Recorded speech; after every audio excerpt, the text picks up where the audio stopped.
Hello, my name's Carole Gilling-Smith. I'm the Medical Director and CEO of the Agora Clinic in Brighton. I'm delighted to announce the successful applicants for our Fertility Clinic versus COVID campaign, which was in partnership with Fertility Help Hub. The names of our successful applicants are Cleo and Sam, and we're going to ask them a few questions about how they feel about this wonderful initiative and how they felt when they first found out that they had been successful.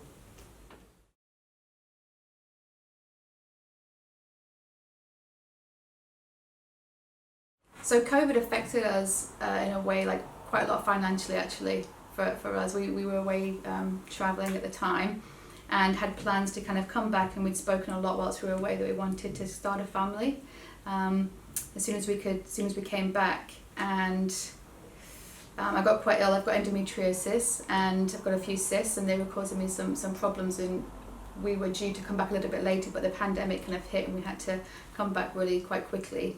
And I couldn't get in to see my gynecologist about my endo, and it pushed us back, and our jobs weren't there anymore for us to go back to.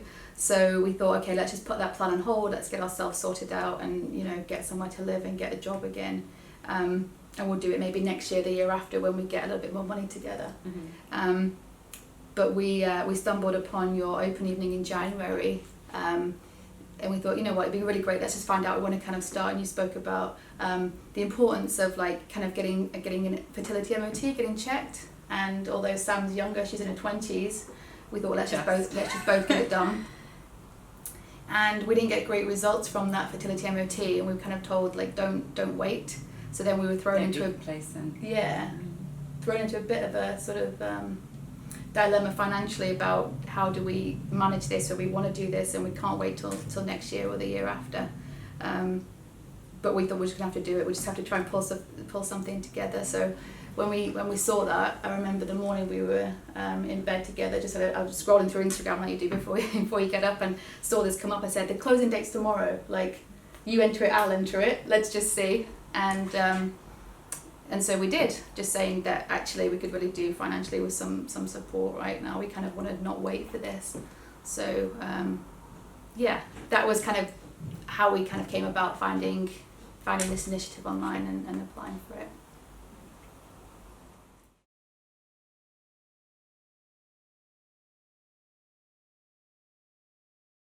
Yeah, it already felt quite real because we were already very much invested in kind of doing our research, but then this made it seem like let's just go for it. It seemed like things had just aligned for us in that moment, and it just made us feel even more kind of excited about when can we start, when's best for us to start. Let's get in touch with Agora, let's get in touch with Eloise, how we might like to share our journey as part of the initiative. That was a whole new side of things, which was quite exciting. Yeah, neither of us are like big on sharing stuff on social media ourselves, so but we decided it would be nice to do it on like Fertility Help Hub, or you know, or the sites that kind of would want to, because I think people look on there for that. We were certainly following other people's stories. That's how I feel. It doesn't really come so naturally to me, but I feel that I've learnt so much from other people. It feels just so nice actually to be able to contribute to that in a way. And I think also I've realised that I quite like talking about it to people, because not everyone talks about it, not everyone has to go through this process, so it's quite nice to be able to share the knowledge with other people too, and that helps them understand more, and then I feel like you can only kind of benefit from that. Those questions, who's going to be the mum? Yeah. Who's the mum? Lots of questions, but because people don't know, and if people won't know it unless people talk about it. So I think what you're comfortable to talk about, you should kind of share. So what are your hopes now, and how are you going to make this journey? Tell us about what you've chosen as your parenting journey. So we've chosen reciprocal IVF with my eggs and Sam carrying, hopefully, with me being older and having endometriosis, and adenomyosis and cysts and stuff all the time, we felt like actually Sam's got a nicer uterus to carry a baby in, and he wanted to carry a baby, and I wanted to be a part of it. So that felt like something that we could do together. Felt like a natural kind of plan A for us.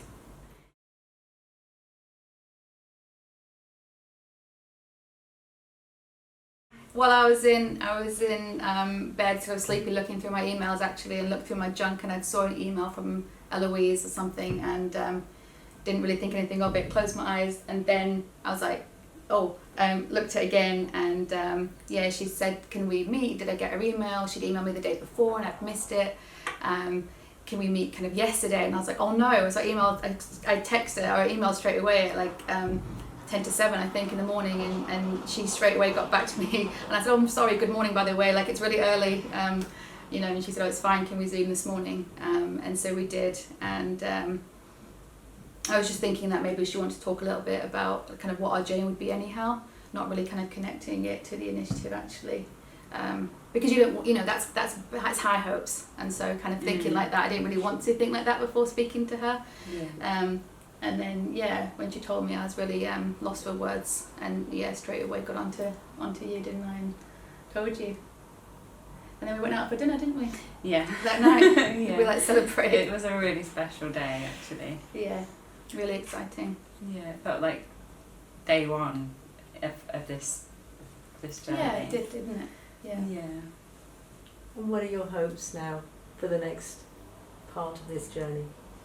We say our ideal, like our best case scenario, would be getting some nice quality eggs from me, and we actually just chose our sperm the other day, and got that on order, and hopefully, fertilise and that you can carry, and that we'd have some embryos maybe on ice even, would be our like dream scenario, for me to not have to kind of go through an egg collection again potentially.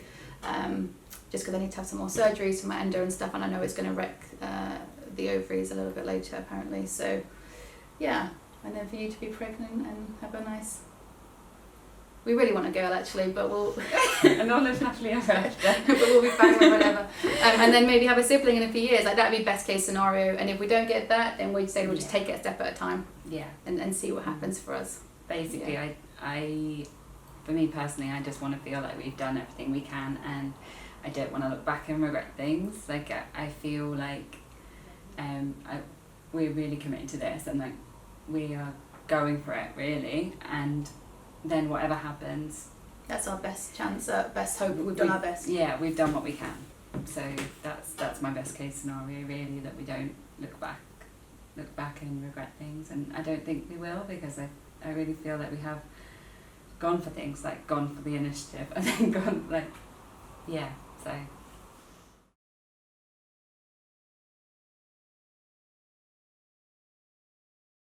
Well, where would we be without the initiative now? Well, we are we're like looking to find somewhere more permanent to live, and I felt like we were really trying to balance everything, and so I feel like we'd still be trying to go down the route we want to go down. Definitely, but because we don't, a bit more stressful. Yes, definitely, and at a cost of us having more, like trying to get money together for a deposit for somewhere, and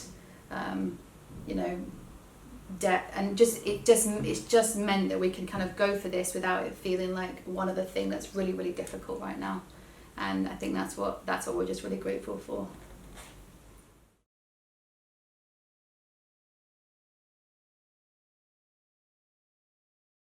Yeah, I was diagnosed when I was 28 because I just had a really big cyst, and when they went in to get it out, they said I had endometriosis, and I hadn't even heard of it at that point, and I think that's quite common.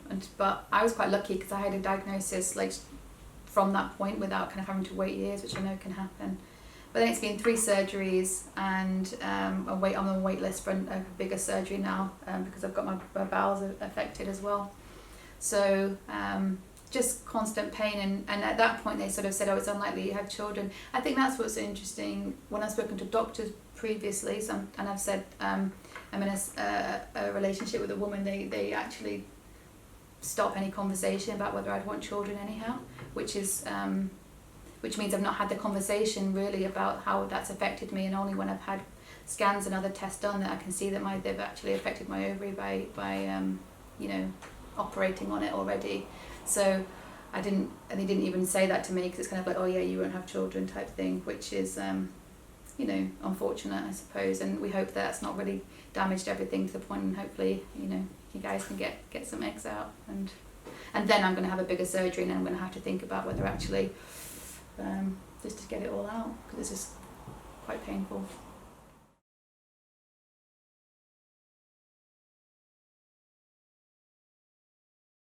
I've been lucky. I have had none of those problems. I think I was a bit complacent though before the fertility MOT. That did show that I did have low egg reserve. Like, it was nearly as low. It was only a bit higher than yours, wasn't it? And I'm 6 years younger and with no endometriosis or no surgery, anything. So that's all a bit unexplained.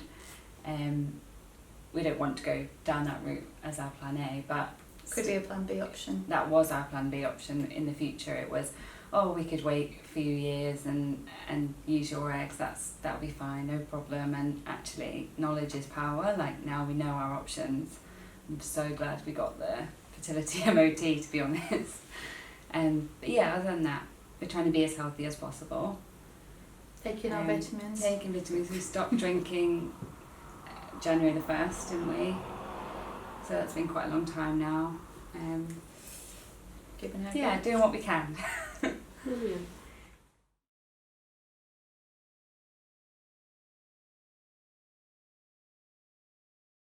We're quite open to having the conversation with people about, you know, whose eggs it is, who's carrying, what we're going to be. And I know that a lot of couples have felt like they don't want to be asked those questions, and, you know, it's rude, or actually, you wouldn't ask a straight couple that, and you wouldn't ask, you know, who's the dad or whatever to somebody that's pregnant. But we feel like there's only, you know, we've had to explain ourselves to our own families about this and how it works, how it's going to work for us, and, you know, only because they just don't understand or have never had experience of that. And we're really quite open to talking to people about that and sort of sharing that is kind of the way it can be done, and that we're both going to be like fully parents of this baby, hopefully. And I think without those conversations, people maybe just don't get it. So we're quite open for sort of sharing all of our journey, really, aren't we?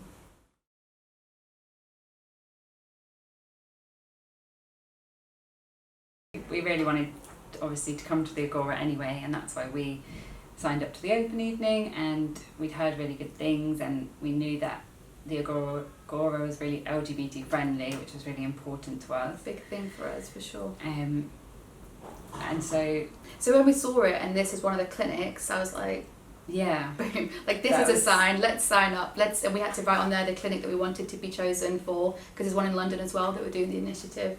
And we wrote it down here. I mean, obviously we're local, we would have travelled, but it just everything just seemed to kind of line up, didn't it, for us, and we were really grateful. I think you're doing a great job, and helping us out. We're going to always be grateful, whatever happens and whatever the outcome is for us. Yeah, definitely. I think it's really lovely, and just, I feel like it's not just us, it's kind of benefiting, like Fertility Help Hub as an Instagram, like, just infinitely benefits people, because people just, every click on it and every listen to the video helps people. So it's just kind of adding to that conversation, which I think is amazing.